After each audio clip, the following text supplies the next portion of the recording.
আজকের খুতবাটি কোরআনের একটি পুনরাবৃত্তি বিষয় সম্পর্কে কিছু কথা নিয়ে উৎসর্গীকৃত এবং এমন কিছু বিষয় নিয়ে যা আমরা সবাই কোনো না কোনোভাবে চিন্তা করে থাকি।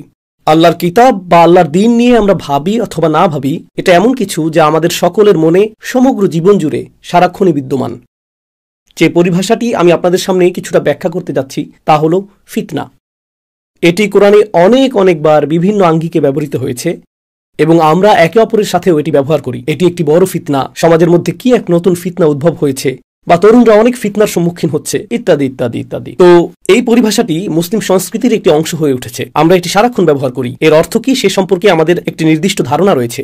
আমি এই খুতবায় যা করতে চাই তা হল প্রথমে তুলে ধরা যে শব্দটি তার মূল ভাষায় কি অর্থ বহন করে, ইসলাম পূর্ব আরবরা এই শব্দটিকে কিভাবে বুঝত, এবং তারপর আমি তিনটি উপায় তুলে ধরতে চাই যেখানে আল্লাহ এই শব্দটি ব্যবহার করেছেন সামগ্রিকভাবে। যদিও এটি ভিন্ন ভিন্ন অনেক উপায়ে ব্যবহৃত হয়েছে, আপনি যদি সেই সবগুলোকে সংগ্রহ করে শ্রেণীবদ্ধ করার চেষ্টা করেন আপনি তিনটি ধরন পাবেন।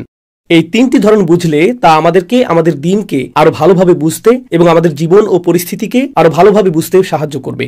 তো আমি শুরু করছি এই শব্দটির আদি অর্থ কি ছিল তা দিয়ে। আরবরা এভাবে শব্দটি ব্যবহার করত, ফাতানা যাহাব।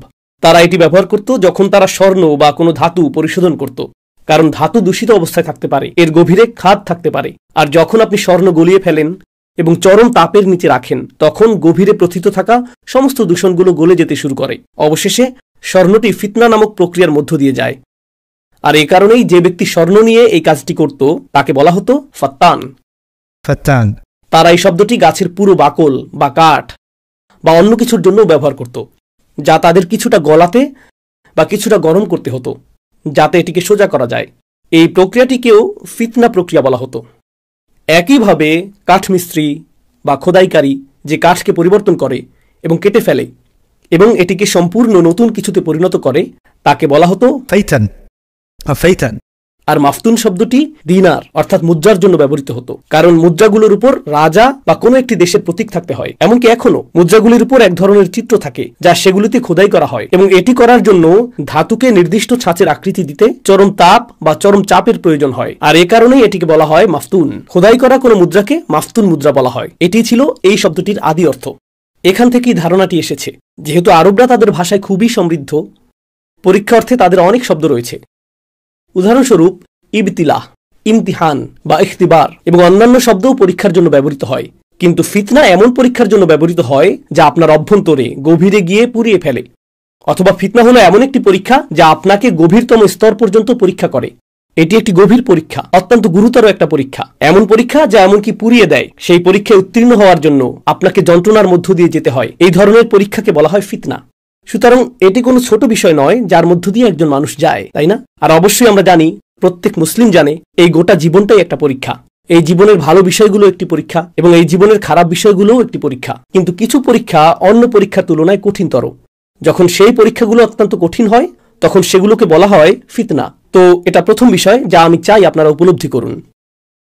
দ্বিতীয় বিষয়টি হলো, তিন ধরনের ফিতনা রয়েছে যা নিয়ে আল্লাহ কোরআনে কথা বলেছেন।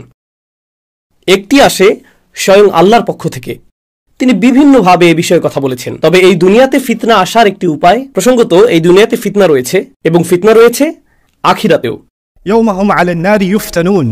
সেই দিন তাদেরকে আগুনের উপর ফিতনায় ফেলা হবে, সেটা হবে বিচার দিবসে। তারা ফিতনার মধ্যে থাকবে। এর মানে কি?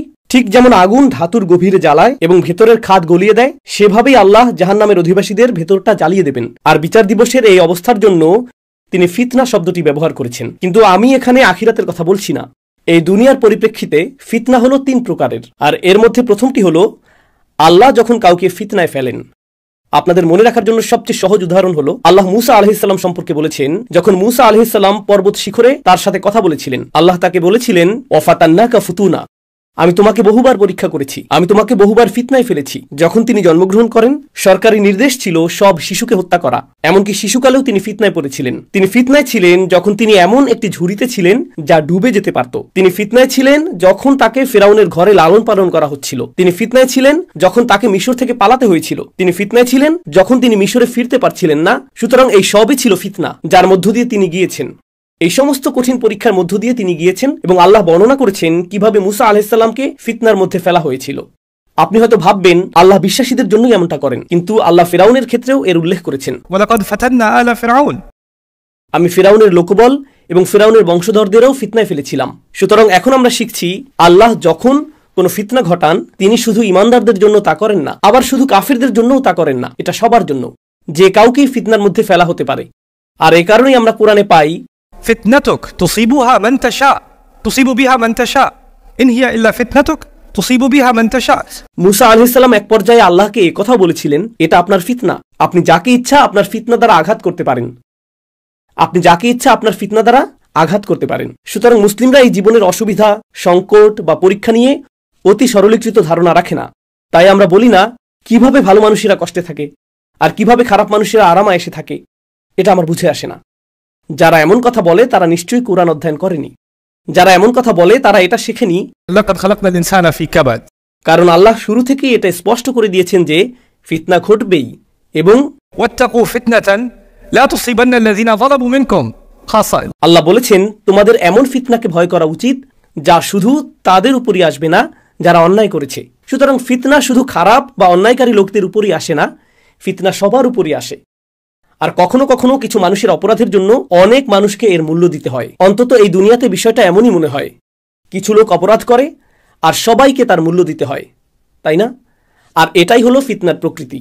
আল্লাহ নানানভাবে ফিতনা সৃষ্টি করেন এবং কিছু ফিতনা অত্যন্ত মারাত্মকভাবে অন্যায্য বলে মনে হয়। যেমন সম্প্রতি আমি ইউসুফ আলাইহিস সালামের ঘটনা নিয়ে আলোচনা করেছিলাম। আর ইউসুফ আলাইহিস সালামের সাথে তার জীবনের শুরু থেকে যা ঘটেছে তা ছিল অন্যায্য। আর তার ভাইরা তার সাথে যা করেছে তাতে তার কোনো দোষ ছিল না, তারা তাকে ফিতনায় ফেলেছিল। ফিতনার একটি ধরন পেলাম যখন আল্লাহ আপনাকে ফিতনায় ফেলেন। ওকে, তাহলে এবার দ্বিতীয় ধরনটি নিয়ে কথা বলা যাক। দ্বিতীয় ধরনটি হলো যখন মানুষ আপনাকে ফিতনায় ফেলে। যখন মানুষ ফিতনায় ফেলে, যেমন ইন্নাল্লাযীনা ফাতানুল মুমিনিনা ওয়াল মুমিনাত, যেমন রব্বানা লা তাজআলনা ফিতনাতাল লিল্লাযীনা কাফারু। যখন মানুষ আপনাকে কষ্টে ফেলে, যখন মানুষ ইমানদারদেরকে নির্যাতন করে, যখন মানুষ ইমানদারদেরকে আক্রমণ করে, যখন মানুষ অন্যায় করে, যখন মানুষ অন্যের উপর জুলুম করে, কুরআনে বর্ণিত এটি হলো দ্বিতীয় প্রকারের ফিতনা। যারা অন্যের বিরুদ্ধে অপরাধ করে তারা তাদেরকে ফিতনায় ফেলে। যারা নির্যাতন, নিপীড়ন, লুটতরাজ, হত্যা করে তারা অন্য মানুষকে ফিতনায় ফেলে। যারা অন্যদের সাথে দুর্ব্যবহার করে তারা মানুষকে ফিতনায় ফেলে। এটা আরেকটি ধরন। তো দুটি ধরনের ফিতনা পাওয়া গেল, একটি ফিতনা যা আল্লাহর পক্ষ থেকে আসে, আরেকটি ফিতনা যা মানুষের পক্ষ থেকে আসে। তৃতীয় আরেকটি ধরনও রয়েছে, যে ফিতনায় আমি নিজেকে ফেলি। ওয়ালাকিন্নাকুম ফাতানতুম আনফুসাকুম, আল্লাহ বলেন তোমরা নিজেরাই নিজেদেরকে ফিতনায় ফেলেছো, তোমরা নিজেদেরকে ফিতনার মধ্যে নিক্ষেপ করেছো। এখন আমরা তিনটি ধরন পেলাম। এখন আমাদেরকে বুঝতে হবে এই তিনটি কিভাবে কাজ করে। একটি হলো আল্লাহর পক্ষ থেকে ফিতনা, আর একটি হলো খারাপ মানুষের পক্ষ থেকে ফিতনা। আর প্রসঙ্গত এটা শুধু খারাপ মানুষই নয়, আমার স্পষ্ট করা উচিত ছিল এটা শুধু খারাপ মানুষের পক্ষ থেকে আসে না। আল্লাহ বলেছেন ইন্নামা আমওয়ালুকুম ওয়া আওলাদুকুম ফিতনা, এমনকি আপনার সন্তানরাও ফিতনা। সুতরাং আপনার সন্তানরা আপনাকে ফিতনায় ফেলে। শুধু কাফেররাই আপনাকে ফিতনায় ফেলে না, আল্লাহর শত্রুরাই আপনাকে ফিতনায় ফেলে না। যে শিশুটিকে আপনি ভালোবাসেন, যে সন্তানদের আপনি ভালোবাসেন, যে মেয়ের বিয়ে দেয়া নিয়ে আপনি আন্দোলিত, আর কয়েক সপ্তাহের মধ্যেই তার বিয়ে, আল্লাহ সেটাকেও ফিতনা বলেছেন, তাই না? সুতরাং ফিতনা আসে আল্লাহর পক্ষ থেকে, ফিতনা আসে মানুষের পক্ষ থেকে, এবং ফিতনা আসে নিজের ভেতর থেকে। এখন আল্লাহ কোরআনে যা বর্ণনা করেছেন তা হলো যখন মানুষের ঈমান দুর্বল থাকে তখন তারা কেমন হয়, তাদের সাথে কি ঘটে। যখন অন্য মানুষ তাদেরকে ফিতনায় ফেলে, মানুষ তাদেরকে ফিতনায় ফেলে, নাজাআলা ফিতনাতান নাসি কাআযাবিল্লাহ, এই ব্যক্তি মানুষের তৈরি ফিতনাকে এমন ভাবে নেয় যখন মানুষ আপনার সাথে কোনো অন্যায় করে, মানুষ বাজে কিছু করে, তখন আপনি নিজের মাথায় সেটাকে এভাবে সাজিয়ে নেন, কেন আল্লাহ এমনটা হতে দিচ্ছেন? আল্লাহ নিশ্চয়ই আমাকে শাস্তি দিচ্ছেন। কেন আল্লাহ আমাকে শাস্তি দিচ্ছেন? আমি তো কিছু করিনি। এভাবে আপনি মানুষের তৈরি করা ফিতনাকে আল্লাহর আযাবের সাথে গুলিয়ে ফেলেন। এই খুতবার বাকি অর্ধাংশে আমার উদ্দেশ্য হলো এটা সঠিকভাবে বোঝার চেষ্টা করা। আল্লাহ এই পরিভাষাটি সম্পর্কে আমাদের কি জানাতে চান এবং আমরা যে পরীক্ষা ও প্রতিকূলতার মধ্য দিয়ে যাই তার কথা চিন্তা করে কিভাবে আমাদের জীবনকে অতিবাহিত করা উচিত। অবশ্যই এখানে উপস্থিত সকলেই জানেন আল্লাহর ইচ্ছা ছাড়া কোনো কিছুই ঘটে না। আমি আপনাদেরকে সাধারণ একটা উদাহরণ দিচ্ছি। যেমন জুমা শেষে আপনি বের হওয়ার সময় কেউ বাইরে থেকে একটি পাথর তুলে আপনার মাথায় ছুঁড়ে মারলো, এটা আপনার মাথায় জোরে আঘাত করলো, আপনি ঘুরে তাকালেন, আপনি তার উপর রাগান্বিত। সে বলল না না না, এটা আল্লাহর পক্ষ থেকে একটা ফিতনা, কেননা আল্লাহর ইচ্ছা ছাড়া কোনো কিছুই ঘটে না। মা আসাবা মিন মুসিবাতিন ইল্লা বিইذنিল্লাহ, কোনো বিপদ আসে না, কোনো অসুবিধা কাউকে স্পর্শ করতে পারে না যতক্ষণ না আল্লাহ চান তা ঘটুক। অতএব ভাই, আমি জানি আমি পাথরটা তুলেছি এবং আপনার দিকে ছুঁড়ে মেরেছি, আর আমি আমার নিজের নিশানা দেখে মুগ্ধ। আঘাতটি ছিল বেশ নিখুঁত, কিন্তু ব্যাপারটা হলো এটা নিয়ে আমার সাথে আপনার কথা বলা উচিত না, এটা নিয়ে সৃষ্টিকর্তার সাথে আপনার কথা বলা উচিত, এটা নিয়ে আল্লাহর সাথে আপনার কথা বলা উচিত। দেখুন, এটা হলো বুদ্ধিমত্তার ব্যাপার। এই সমস্যাটি বুঝতে সাহায্য করার জন্য আমি আরেকটি উদাহরণ দিচ্ছি। আপনারা জানেন পোকামাকড়ের মস্তিষ্ক খুবই ছোট, তাই না? আপনি যদি একটি পোকাকে বিরক্ত করেন এবং একটি কাঠি দিয়ে সেটিকে খোঁচা দিতে থাকেন, তখন এটি ওই কাঠির সাথেই লড়াই করতে শুরু করে। এটি কাঠিটিকে আক্রমণ করতে থাকে, কারণ পোকাটির কাছে সমস্যার উৎস হলো সেই কাঠি, তাই এটি সেটাকে আক্রমণ করে। কিন্তু আপনি যদি সামান্য বড় মস্তিষ্কের কোনো প্রাণী নেন, যেমন কুকুর বা সাপ, আর একটি লাঠি নিয়ে আপনি যদি সাপটিকে বিরক্ত করেন, এটা তখন লাঠিকে আক্রমণ করবে না। সে তখন দেখতে পায় যে লাঠির পেছনে অন্য কেউ আছে, এটা আপনাকে কামড় দেবে। কুকুরটি লাঠিটিকে কামড়াতে যাবে না, কুকুরটি আপনাকে কামড় দেবে, কারণ এর মস্তিষ্ক অপেক্ষাকৃত বড়। আচ্ছা, ফিতনা হলো এই লাঠিটা, কিন্তু আসল ফাতিন যে আমাকে এই পরিস্থিতিতে ফেলেছে সে হলো লাঠি ধরে থাকা ওই ব্যক্তিটি। আর আমাদের মস্তিষ্ক কুকুর এবং সাপের চেয়েও বড়। তো লোকটি যুক্তি দিচ্ছে, আমি তোমার দিকে পাথর ছুঁড়েছি, তুমি আমাকে দেখছো, কিন্তু আমি তো কেবল একটা লাঠি, আমার পেছনে তো আছে আল্লাহরই শক্তি, এটা আল্লাহ করেছেন, আমি না, তাই আল্লাহকে দোষ দাও।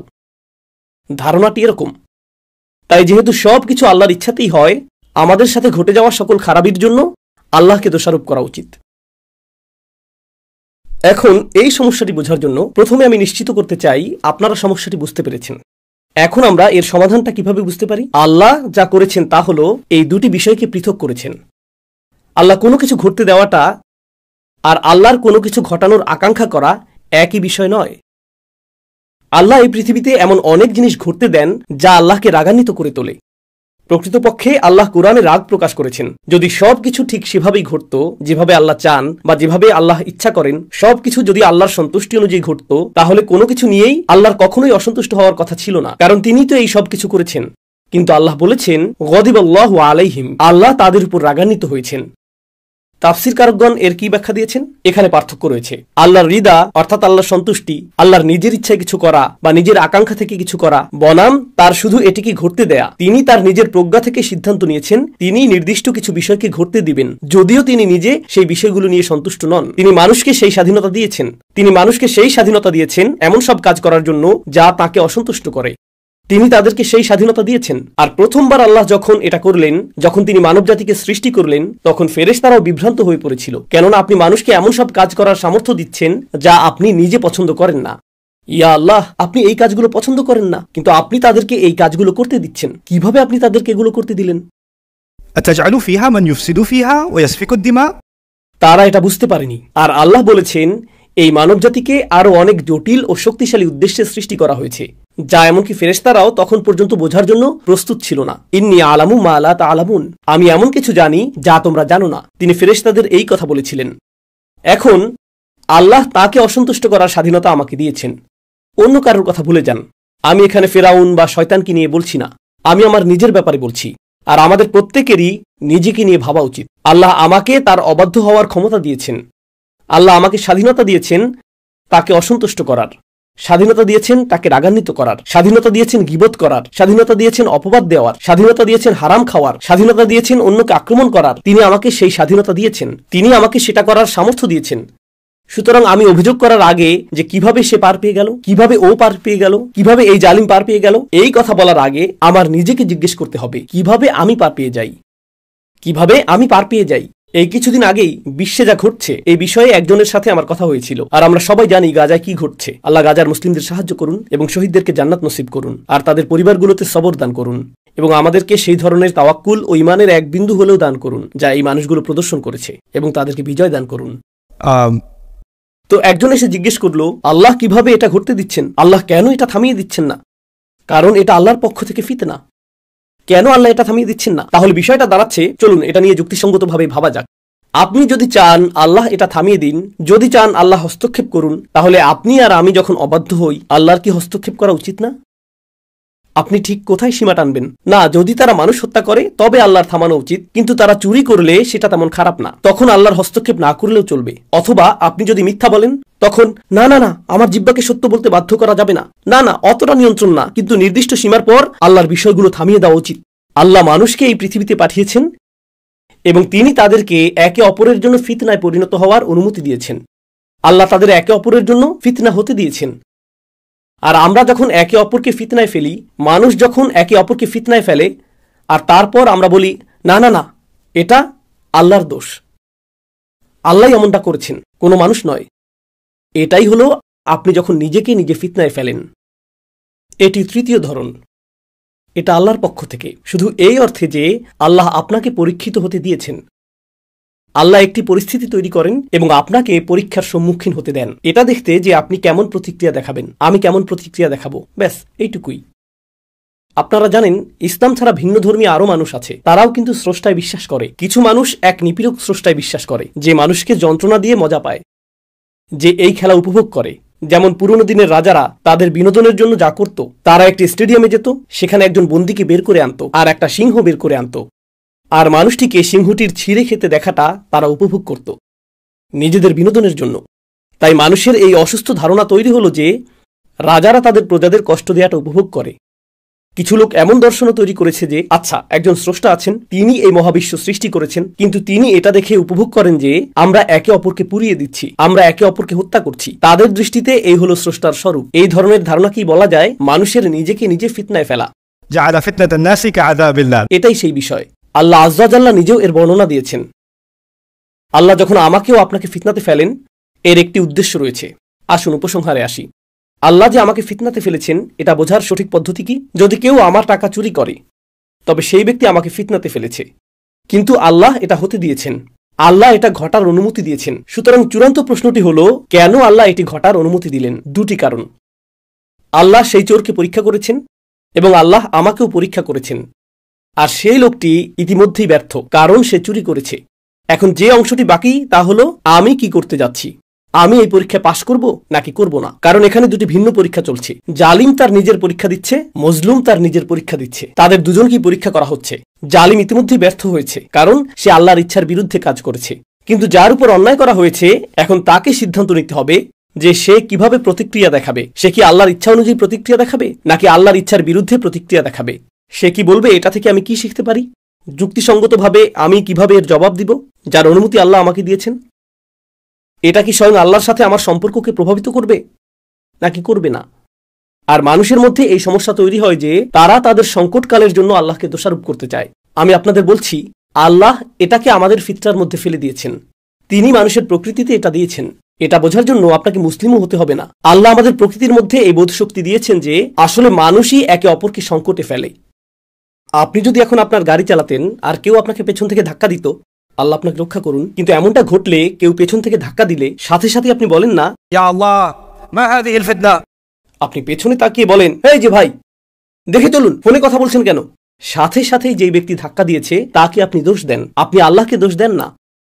আপনি আল্লাহকে দোষ দেন না। আপনি বলেন, এই আপনার ড্রাইভিং লাইসেন্স দিন, আমি পুলিশ ডাকছি। তাৎক্ষণিকভাবেই আপনি তাকে দায়ী করছেন, তাই না? আর এই একই ব্যক্তি যখন তার সাথে খারাপ কিছু ঘটে, সে বলে আমি এই লোকটিকে দায়ী করতে চাই। কিন্তু যখন সে নিজে কোনো ভুল করে, সে বলে এটা তো আল্লাহর ইচ্ছা ছিল, আমার কি করার আছে। বুঝতে পারছেন? এটা এক ধরনের মুনাফিকি, তাই না? অন্যদের দায়ী করতে চাই কিন্তু নিজেকে নয়। তো মানুষ এসব বিষয় নিয়ে দর্শন কপচায় এবং তারা এসব নিয়ে কথা বলে এবং তারা নিজেদেরকে ফিতনাতে ফেলে দেয়। আল্লাহ এমন লোকদের সম্পর্কে বলেছেন, আলা ফিল ফিতনাতি সাকাতু। তারা কি ইতিমধ্যে ফিতনায় পতিত হয়নি? তারা কি ইতিমধ্যে পতিত হয়নি? এজন্যই আল্লাহর কিতাব অধ্যয়ন এবং আল্লাহর কিতাব নিয়ে গভীরভাবে চিন্তা করা এত বেশি গুরুত্বপূর্ণ। এ কারণেই এটা বোঝা জরুরি যে একটি দৃশ্যমান জগৎ আছে এবং একটি অদৃশ্য জগৎও আছে। আর আল্লাহ যা কিছু করেন সেগুলোর পেছনে একটি উদ্দেশ্য থাকে।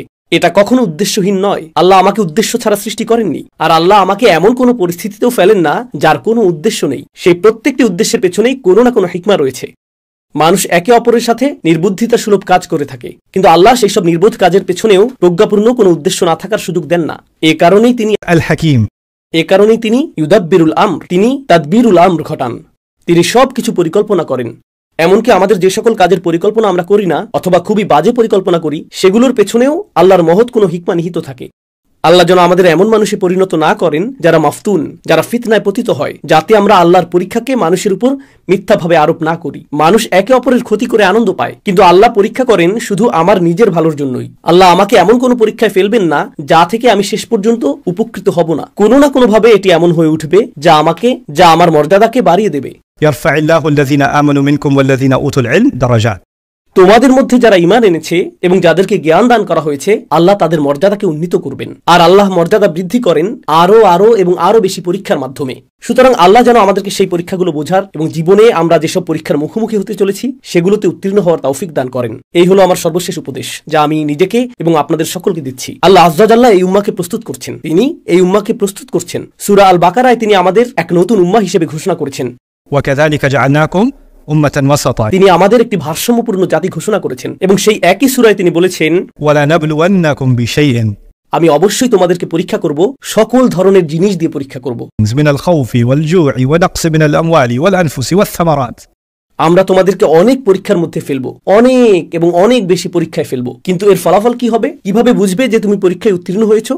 কে ভালো ফল লাভ করবে? কিভাবে জানবে যে তুমি পরীক্ষায় উত্তীর্ণ হয়েছো? সেটা রয়েছে আয়াতটির শেষাংশে। আল্লাহ বলেছেন, وبشر الصابرين الذين إذا أصابتهم مصيبة قالوا إنا لله وإنا إليه راجعون।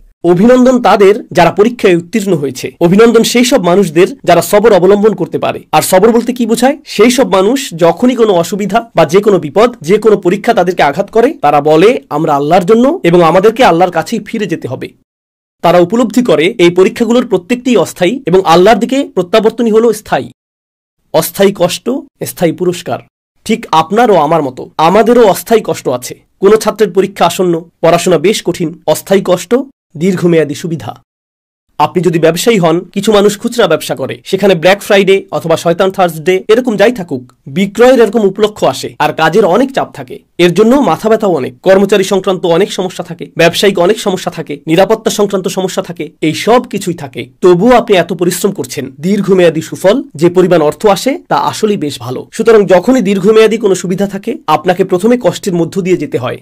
আর ইমানদাররা এটা উপলব্ধি করে তাদের গোটা জীবনের প্রেক্ষিতে। আল্লাহ আমাকে একটি স্বল্পমেয়াদী কষ্টের মধ্যে ফেলবেন, তারপর আরেকটি, তারপর আরেকটি, এমনকি এটি যদি আজীবনের অসুস্থতাও হয়, এমনকি সেই জীবনব্যাপী অসুস্থতাও একটি স্বল্পমেয়াদী কষ্ট, দীর্ঘমেয়াদী সেই সুবিধার তুলনায় যা সামনে আসছে। আর এই উপলব্ধিটি তারা এখান থেকে পায়।